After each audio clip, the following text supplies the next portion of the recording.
Good morning all of you. आज मैं बच्चे और उनके पेरेंट्स से मुखातिब हूँ।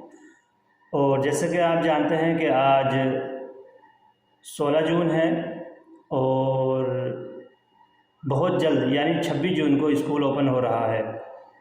तो जैसे कि स्कूल से बच्चों को होमवर्क मिले थे, तो उसमें अब चूँकि हमने जो टीम का गठन किया है वो टीम मेंबर्स आपके घरों पर आकर बच्चों में क्रॉस चेकिंग चल रही है।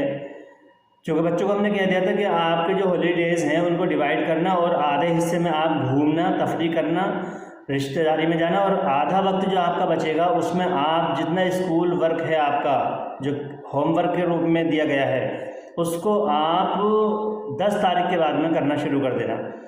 तो चूँकि अब वक्त अनकरीब है और स्कूल खुलने वाले हैं तो क्रॉस चेकिंग शुरू हो गई है। आपके घरों पर हमारे स्टाफ मेंबर्स चेक इन कर रहे हैं क्या बच्चे वाकई जो उनका माइंड है वो एजुकेशन लेवल में रनिंग में है या कि वो एजुकेशन से हट गए हैं, खेल कूद में मस्ती कर रहे हैं। तो इन तमाम बातों को देखते हुए क्रॉस चेकिंग शुरू हो गई है और बड़ी सख्ती के साथ में वो क्रॉस चेकिंग चल रही है।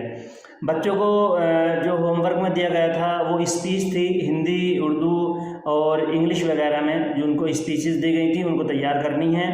और उनका जो स्कूल वर्क था, होमवर्क था, क्लास वर्क था वो इनको दिया गया था, वो भी जब स्कूल आएंगे तो करके लाएंगे। साथ ही उनको एक प्रोजेक्ट बनाने के लिए दिया गया था जिन पर उनकी पूरी ज़बरदस्त उन पर पकड़ हो और उनकी जो कैचिंग पावर है वो ज़बरदस्त हो और उनकी नॉलेज में वो सारी चीज़ हो जो उन्होंने प्रोजेक्ट के रूप में बनाई है। साथ ही कुछ बच्चे ऐसे भी हैं जो 2-4% जिन्होंने अभी तक सिलेबस नहीं लिया था, कोर्स नहीं ख़रीदा था। तो मैं पेरेंट्स से कहूँगा अगर उन बच्चों ने कोर्स अभी तक भी नहीं ख़रीदा है तो वो बहुत जल्द 1-2 दिन के अंदर ख़रीद लें। चूँकि अप्रैल का वर्क है, मई का वर्क है और जून में कुछ और भी एक्स्ट्रा वर्क दिया गया था। तो इन 3 महीनों का जो वर्क है वो बच्चे आसानी से, ज़्यादा वर्क भी नहीं है, वो बच्चे आसानी से इन छुट्टियों में कर सकते हैं। यदि आप ये चाहें कि स्कूल खुलेगा तभी हम उनका कोर्स ला के देंगे तो आप तो अपनी हिसाब किताब घर का लगा रहे हैं। यकीनन घर में पैसों की किल्लत होती है, हर किसी के घर की हालत यही होती है कि पैसे की बहुत ज़्यादा ज़रूरतें रहती हैं। लेकिन अगर स्कूल खुलने पर बच्चे का कोर्स ला के देंगे तो उसका जो माइंड है वो डिसबैलेंस रहेगा, उसके माइंड पे बहुत ज़्यादा प्रेशर हो जाएगा और डिप्रेशन में जाने का उसका ख़तरा है। चूँकि उसको जिस दिन वो पढ़ने आएगा उस दिन से तो उसको न्यू वर्क अगर मिलना शुरू हो जाएगा। तो जो बिफोर वर्क हैं, जो पहले वर्क हैं आपके, वो किस तरह से वो बच्चा अपने मेंटेन करेगा। तो इस लिहाज से बच्चे का कोर्स जो आज और कल में हर हाल में आपको ला के देना चाहिए ताकि वो पिछले वर्क को अपने आसानी से घर पर रहकर कर सके अपने साथियों की मदद से, और नेक्स्ट वर्क जो उसका शुरू होगा उसको वो आसानी से करता रहेगा। तो आप बहुत जल्द अपने बच्चे का सिलेबस ला के बहुत जल्द दे दीजिए। दूसरी बात क्या है कि आपके जो रिलेशन में हैं, साथियों में हैं, आपके हमनवा हैं, अहबाब हैं, जो आपके मित्र हैं, उन सब में आप बड़ी तेज़ी के साथ इस बात को रखें कि भाई अगर आप अपने बच्चे का अपने साथियों में किसी का भी अगर एडमिशन कराना चाहते हैं तो रज़ा पब्लिक स्कूल में एडमिशन जारी है, आप करा लीजिए।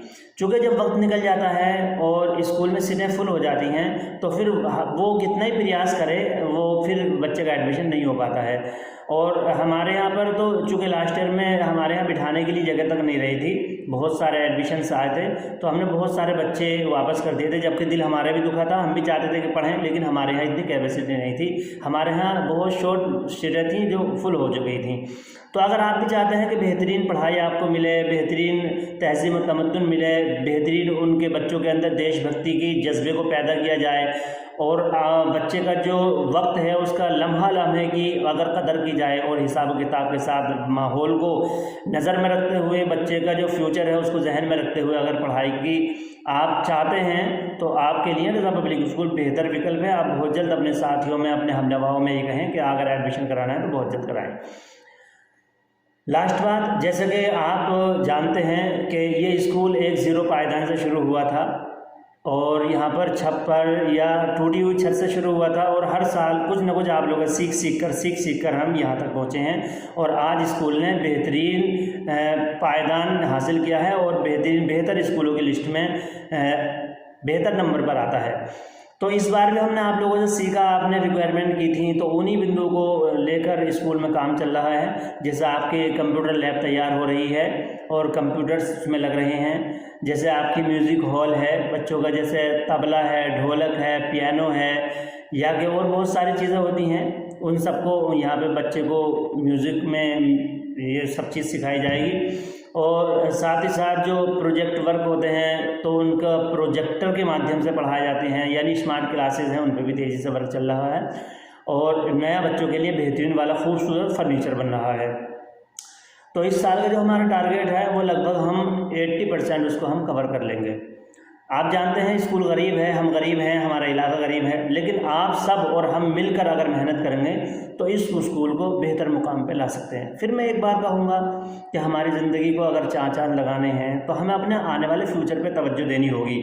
हमें ये तय करना होगा कि हमारा आने वाला कल हमें कैसा चाहिए। अगर आपको आने वाला कल, आपके बच्चों का कल, आपका भविष्य अगर आपको चाहिए कि वो प्रकाशित हो, आपका फ्यूचर ताबनाक और ब्राइट हो, आपका मुस्तकबिल अगर रोशन हो, तो उसकी दलील आपको ये करनी होगी कि आने वाले कल की बुनियाद क्या रखनी है। तो कड़ी मेहनत, कड़ी परिश्रम और जिद्दोजहद के साथ, मशक्क़त के साथ हमें मेहनत करनी होगी।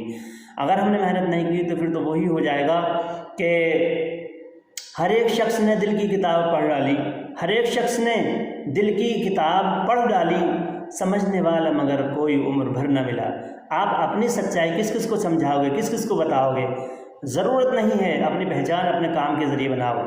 और काम तब आएगा जबकि हम खुद को हम स्ट्रॉन्ग करें, पावरफुल करें, कामयाब करें, एजुकेटेड करें। तो पढ़ाई को आप जहन में बसाएं और दिन और रात पढ़ाई पे मेहनत करना शुरू कर दें। खुदा हाफिज़, जय हिंद।